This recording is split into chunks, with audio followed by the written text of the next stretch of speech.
I've got this weird itch. I think I'm going to have to visit a clinic.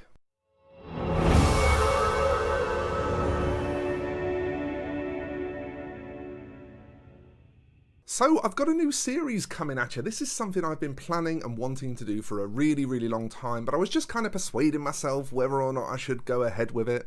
But we're going to be doing the Dr. Klinnik-y kind of answer your questions about how I can help your painting sort of approach to things. There's been a few different flavours of this that have cropped up on YouTube over the years. I'm going to try and keep mine being a pretty gentle one, you know. I'm not really going to be giving any harsh critique to anyone, but essentially this is just an opportunity for my patrons to submit stuff to me and say, how can I make this better? And then for me to give suggestions on what I personally think I would do to make it look a bit more interesting. So there's going to be no absolutes, no hard and fast, no you must do this, no this is wrong or anything like that. Just going to be some nice suggestions gently given to help people perhaps improve some of their paint jobs. First submission in this series comes from my good friend Joe. He's been a patron for a very long time now, and he submitted a few pics of this Custodes jump pack guy. I can't remember what the Custodes jump pack guys are called,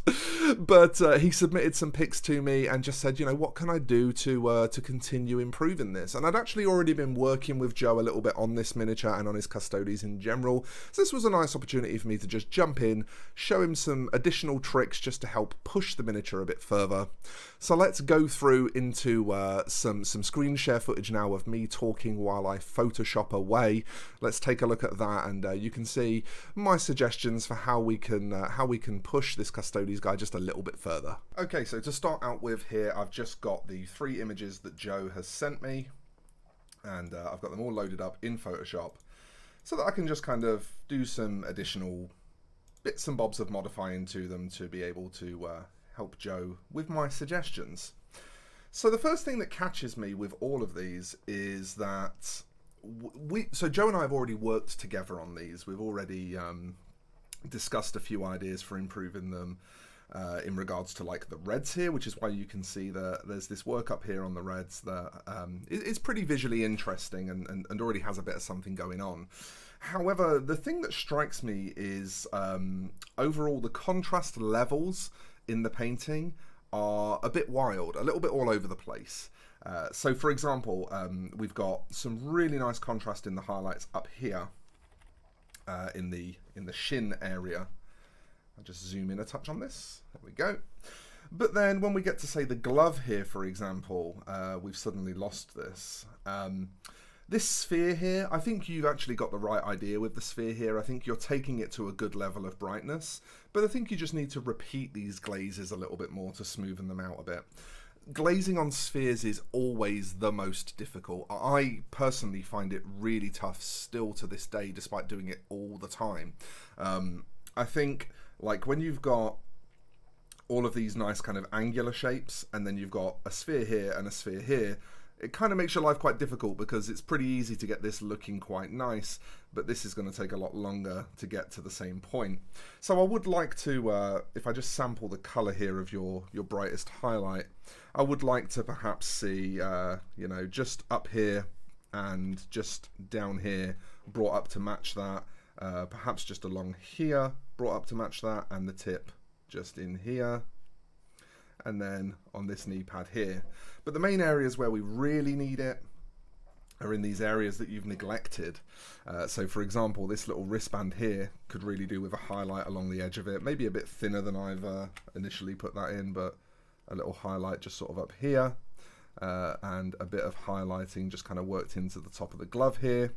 These little knuckle points, if you don't want to highlight those, because again they are spheres, you could also just paint those gold and that would look fine. Tops of fingers, I think it's really important to pick out highlights on. This little area here, maybe just sort of blend in towards the edge a touch. Same here. I don't think it would hurt to place a few highlights along here. And then sort of the top of the chest here, I think is an important one. Pulling up a little bit of highlight there, and maybe a little bit of highlight there. Again, the shoulder pad here, we can do the same thing. We can sort of push towards this edge, and that's going to get us some nice contrast, and then in here we've got a few little areas that we can pick out as well. So I think just being consistent with these highlights is kind of the main thing that I notice on the blacks. And you can already see that just from what I've scribbled on the image there, instantly that arm is starting to just pop out more. Obviously what I'm scribbling in here is going to look a little bit weird compared to what you're painting, because I'm just using a simple grey line to get approximately correct. But yeah, I think you can see that it's also going to help a lot.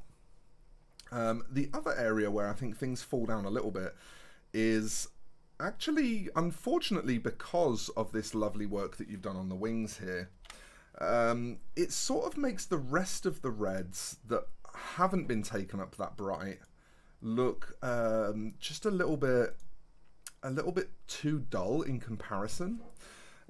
So as an example, again, I'll just sample your brightest color here, which is a near white, and I'll move back over to this first image just to show you what I'm talking about. So again, if we were to grab an edge highlight here, which would be pretty easy to do because we could just use the side of the brush to flat that in. If a couple of the areas of this sort of winged pattern here were to have a bit of that red. And then the big one is these gems. You'd want to do your orange first on these gems, just sort of get a little ball of orange into them. But then after that, if you just put a little pinprick of light in using your brighter color, that's going to really help. You could also do exactly that same thing in your eyes as well. Just run a little bit of orange towards the centers of them, and then a pinprick, an absolute pinprick of bright light there. And again, if we zoom out, you can instantly see how much this is doing for the definition, for the clarity of what you're showing me. Same thing goes for this red fabric down here as well. There was a video that I posted to the channel a while back where I painted a chaplain, and I used a series of, oh, I've just accidentally switched tool there.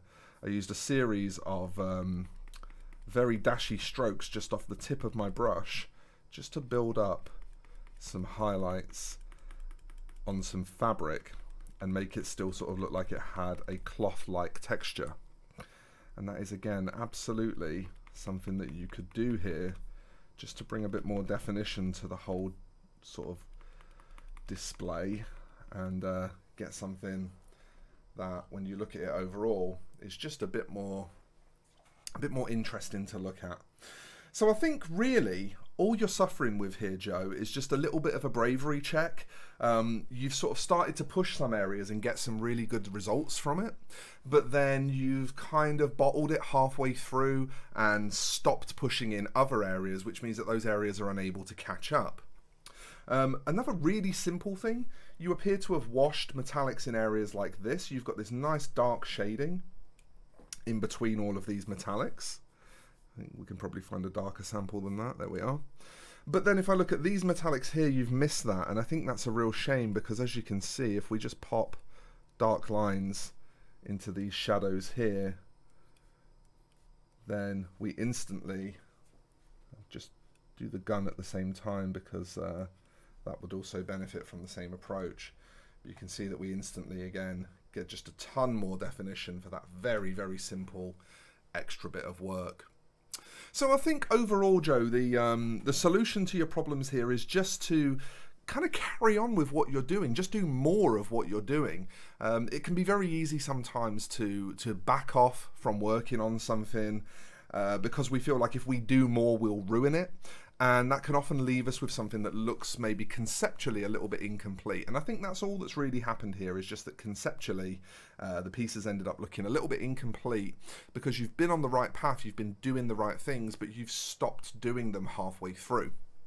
So that would be my main suggestions, just to complete the highlights on these blacks to the same level of brightness as the areas that you've already got in. Concentrate in, especially around the torso and the arms here, because these draw the visual interest up to the face. I do believe actually that on these Custodes miniatures, this faceplate I believe is also angled. So just as one final suggestion, if we grab this colour again, you could also just pop a little triangular highlight like that along the eyebrow ridge and into the front of the face panel there. And again, that's just going to help us achieve that desired effect of drawing visual interest into this area here, which is kind of what we're always trying to do with miniatures, is draw people to the center mass and the face, and you know, display those areas. But I think with a few simple corrections you could be well on your way to something really, really nice, Joe, so thank you for submitting that. And that is about my feedback. So there you have it. I think that's a very straightforward approach, and a few just nice simple suggestions that are clearly well within Joe's ability to execute, just to continue to push his Custodes and make them look a little bit nicer. Of course, if you want to submit stuff for this series, if you would like to have me give your miniatures a once-over and provide a few suggestions on what I think could maybe spruce them up a bit, then that Patreon is available to you. You can join from as little as $1 a month, and you will then be eligible to submit to this series. I hope you liked it, folks. I hope this is something a little bit different, a little bit of a change of pace for the channel, and that you find it interesting to watch videos like this. Please do feel free to feed that back to me, because I always want to know whether you want to see more or less of a particular thing for the various different things that I do on the channel. If you like the video, you can hit that thumbs up button, and if you want to, you can also subscribe to the channel and enable notifications to stay up to date on what I'm doing here on the YouTubes. So with all of that said, I'm going to get out of here now. Thank you very much for watching, everybody. I do hope you enjoyed this one, and I'll see you in the next one.